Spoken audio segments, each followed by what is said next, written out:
Welcome to Divine Rhythm Family. This is your big brother, beloved, and I got another word for you today. And it just hit me.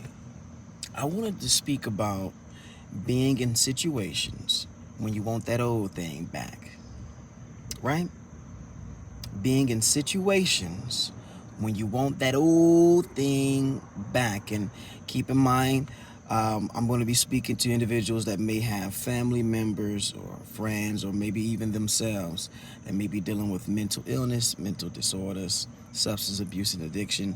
Today, I really want to dive into just signs of a relapse within yourself, because I think it's really dangerous when we are dealing with individuals and even ourselves, right? When we don't see the signs, or we don't recognize or acknowledge that, man, I'm getting into a state of mind that I feel I am going back to the very thing that was destroying my life, the very thing that was destroying my relationships, the very thing that was destroying my well-being, my mental abilities, my emotional abilities, and just, all types of just destruction along the way.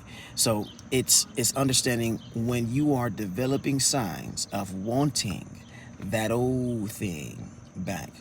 I want to go through the three steps, right? There's normally three steps when an individual is going to relapse, and the very first one is the emotional relapse. This is when individuals are going through any type of like trauma, trials, tribulations, and they haven't set up the proper strategies or protocol to handle with the emotional state of dealing with, man, usually I go smoke a cigarette if I felt this way. I'm nervous right now. I'm about to go hit the blunt, or you know what, I'm stressed out. Let me go take a shot in a bathroom, right? They are thinking about these things, rather, right? So normally they would do these things, but since they are, recovering, and they're in active recovery, right? Instead of active addiction, they're in active recovery, and developing the signs of that relapse. It could look like defensiveness, right? Instead of handling things in a healthy manner, they get defensive in conversation. They feel nerved in a lot of ways. It's coming off like they are bottling up their emotions in a lot of ways. They are not proactive in the emotional healing factor of straying away from drugs, and understanding the damages that it's done emotionally within our lives. So that's just one of the first signs that you would see. And I would say, to really counteract that, is meditate, read, go shower if you need to, go into a more peaceful state to get your emotions under control, so we don't step into this next step, which is the mental relapse. A couple questions that you want to ask yourself before you get into the mental relapse is: are you addressing your emotions and feelings, right? If you have to, write them down. Some people keep journals, and I think that is really, really key. But in addition to that, how are you managing that daily life stress, right? Everybody has some type of thing that's getting to them. Some people just wake up in the morning, like, you know what, the day is today. I don't know how I'm going to make it. But how are you handling that, right? How are you handling the day by day, even in the day? Are you doing the proper steps? Are you making the proper steps and handling just, today I don't feel well today. How am I going to still move forward with my responsibilities that I'm accounted for, even though I may not feel the best? I'm not saying just go to work sick, dead sick. It's COVID. We don't want you to be at work, but we do want to make sure that we are developing a strategy and protocol to handle those daily stressors, right? Questions to ask yourself.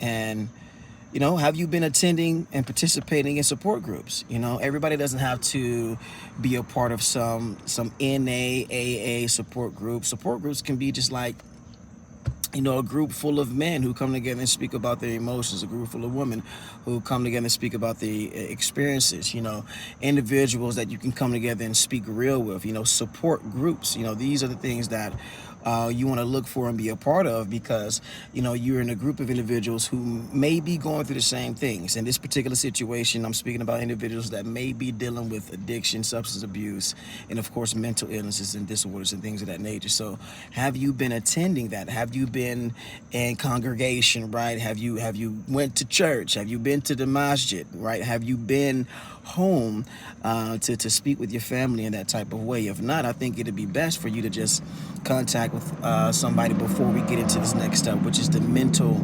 relapse, right? This is the time when individuals start craving it, right? Craving it physical,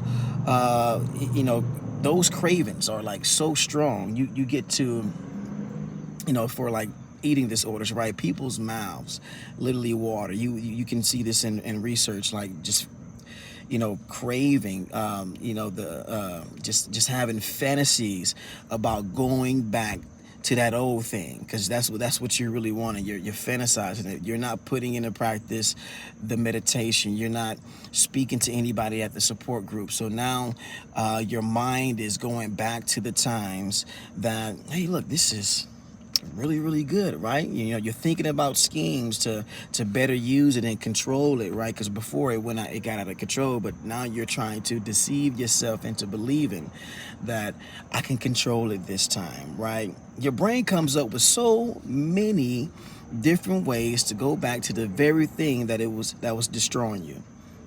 You know that, family? Your brain will come up with ways to go right back to the thing that was just killing you.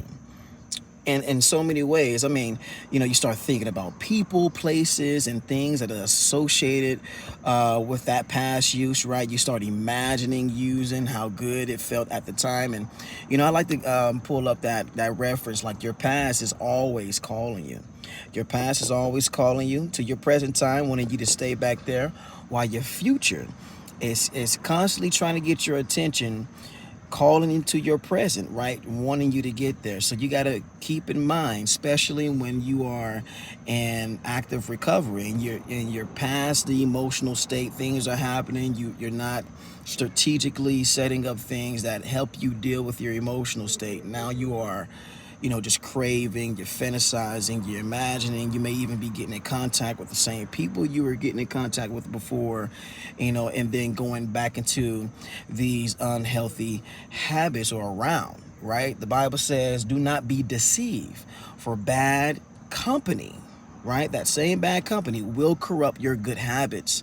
So keep those things in mind, family. Keep those things in mind. Questions to ask. Have you thought about the full experience of that?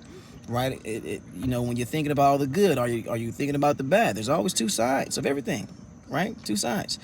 Have you talked with a trusted friend, somebody that's not an addict, somebody that's a part of the support group, if they are, right? Have you tried other healthier means? Like I said it before, just the meditation and things of that nature. Now, the last thing, of course, it is the actual lapse, right? And then I do have a video on this as well, and I want to say, I can forget the title right now. I want to say, I was just doing good, right? If you go back to that video, it speaks about lapse and the difference between lapse and relapse. And I mean, the word choice here is pretty straightforward here, but this is when you lapse, and then the relapse is when you have not set up the strategic protocol to deal with the fact that you messed up, right? You was just doing good. You was in active recovery. We got 30 days behind your back, right? Under your belt, 60 days under your belt, 90 days under your belt. And just like that, you lapse, and then you put yourself down so bad that you relapse, and you continue to go back into this cycle. But family, it's about understanding the signs, right? You want that old thing back. Keep in mind the full story. Make sure that we are putting in practice the protocol. Make sure that we're putting in practice the strategies, because we want to have a healthier spiritual life. We want to have a healthier mental life. We want to have a healthier emotional life. And all of that trickles down to your physical, right? Everything is a cycle. Everything is a cycle. Keep that in mind, family. This is your big brother, beloved. You got to know I love you, and I pray that you take care, take grace, and save space for love.